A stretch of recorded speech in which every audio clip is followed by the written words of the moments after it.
ভাই আমার, তুমি কার জন্য তোমার জীবন নষ্ট করতেছো? মেয়েটা পর্দাসীন না? পর্দাসীন হলে সে তোমার সাথে কিভাবে কথা বলে?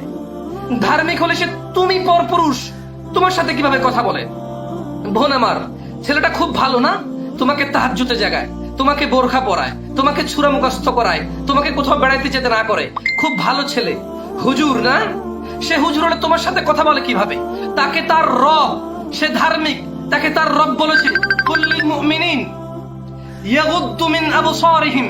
তাকে তার রবে বলেছে, নবী আপনি বলে দিন মুমিনকে যে তোমার চক্ষুকে নিচে রাখো। তার রব তাকে বলেছে চক্ষু নিচে রাখতে। সে ধার্মিক হলে তোমার সাথে কিভাবে কথা বলে? তোমাকে বোরখা পরার নসিহত কে করে? তোমার বাবা মরে গেছে, তোমার বাবা তোমাকে বলে না? তোমার ভাই তোমাকে বলে না? তুমি ইন্টারনেটের মধ্যে কোনো হুজুর, মোল্লা, মুন্সির বক্তব্য শুনো না? তুমি কোনো বই, পুস্তকের লাইব্রেরিতে কোনো বই পাও না? তোমার ঘরে কোরআনুল কারীম নেই? তুমি সূরা নূরের 24 নম্বর সূরার 31 নম্বর আয়াত তুমি পড়ো না?